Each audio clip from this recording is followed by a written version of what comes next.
আগের এপিসোডে আমরা দেখতে পাই নতুন এক পরিবার এই গ্রামে এসেছে এবং তারা বিপদের সম্মুখীন হয়েছে। তাদের গাড়ি অ্যাক্সিডেন্ট করেছে এবং তাদের সাহায্যের প্রয়োজন। বয়েড তাদেরকে সাহায্য করছে। রাত যখনই হয় ঠিক তখনই রাক্ষসরা তাদের গাড়ির আশেপাশে ঘুরঘুর করছে। ঠিক এমন সময়ই প্রথম এপিসোডটি এখানেই শেষ হয়ে যায়।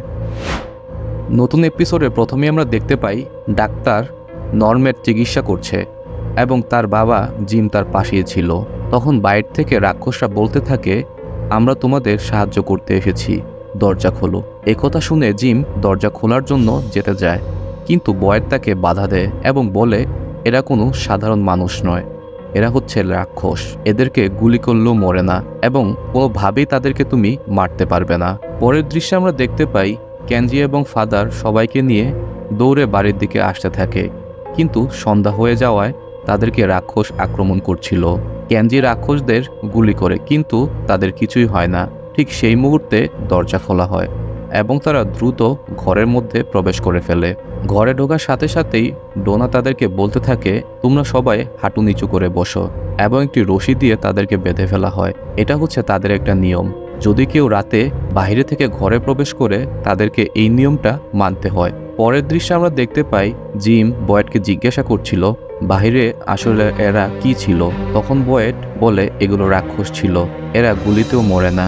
তারপর সে আরও বলে আমরা তাদের থেকে বাঁচতে দরজার জানালা বন্ধ করে রাখি এবং দরজার সামনে এই তাবিজ ঝুলিয়ে রাখলেই তারা আর ঘরে ঢুকতে পারে না, কিন্তু গাড়িতে কখনোই ব্যবহার করিনি, আজকেই প্রথম ব্যবহার করব। এইদিকে ইথানের জ্ঞান ফিরে আসে এবং সে ব্যথায় কুকড়াতে থাকে। বৃষ্টি তাকে শান্ত করার জন্য ইঞ্জেকশন দিয়ে দেয়। এরপরই আবার পিচাসেরা গাড়ির উপর উঠে তোলপাড় শুরু করে দেয়। ক্রিস্টি এতে খুবই বিচলিত হয়ে পড়ে। স্টিভেন্স ক্রিস্টিকে মানসিকভাবে সাপোর্ট দিতে থাকে এবং শান্ত করে এবং ইথানের উপর ফোকাস রাখতে বলে। একটু পরেই পিচাসদের অত্যাচার থেমে যায়। তখন স্টিভেন সহযোগিতায় ক্রিস্টি ইথানের পুরো থেকে রডটা বের করে ফেললেও ইথান যন্ত্রণায় ছটফট করতেছিল, কিন্তু শেষ পর্যন্ত কাজটা করতে সক্ষম হয়। ক্রিস্টি ইথানকে একটা স্যালাইন দিয়ে দেয় যাতে সে দ্রুত সুস্থ হতে পারে। এ সময় তারা জিমের সাথে টুকটাক কথা হয়। ক্রিস্টি জানায় সে পুরোপুরি ডাক্তার না, সে মেডিকেলের 3rd ইয়ারের স্টুডেন্ট ছিল, আর সেই সময় এখানে সে আটকে পড়ে গিয়েছিল। তারপর থেকেই সে এখানের ডাক্তারের দায়িত্ব পালন করছে। জিম জানায় সে একজন ইঞ্জিনিয়ার। এদিকে সারা টবিকে খুন করে বাড়ি ফিরে গোসলে ঢোকে। সে নিজের কর্মকাণ্ডে খুবই অনুতপ্ত ছিল। সে নিজের ইচ্ছাতে এগুলো করে না। বাইরে থেকে তার ভাই নাথান ডাক দিলে সারা টাওয়েল জড়িয়ে কাঁদতে কাঁদতে বাইরে এসে বলে আমি ভুল করে ফেলেছি। ভাইকে জড়িয়ে কাঁদতে শুরু করে। নাথান বাথরুমে উকি দিয়ে সারার রক্তমাখা পোশাক দেখে বোঝা যায় সারাকে দিয়ে অদৃশ্য শক্তিটা আবারও খুন করিয়ে নিয়েছে। নাথান সারাকে সাপোর্ট দিয়ে বলে সে সবকিছু সামলে নিবে। অন্যদিকে আমরা দেখতে পাই ক্রিস্টি একটু ঘুমিয়ে পড়েছিল এবং সে একটা দুঃস্বপ্ন দেখে তার ঘুম ভেঙে যায়। বয়েড জানায় চিন্তার কোনো কারণ নেই, সকাল হয়ে গেছে, তাই তারা এখান থেকে এখন বের হতে পারবে। একটু পরেই কেনি, ফাদার, রুদ্রা এবং জুলি তাদেরকে নিয়ে আসে গাড়িতে করেই।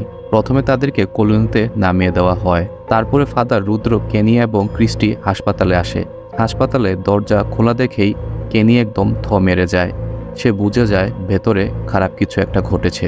আসলে সারা বাড়ি ফেরার সময় হাসপাতালের দরজা খুলে রেখে গিয়েছিল, ফলে পিচাসেরা ভেতরে ঢুকে সবার উপর আক্রমণ করে সবাইকে মেরে ফেলেছে।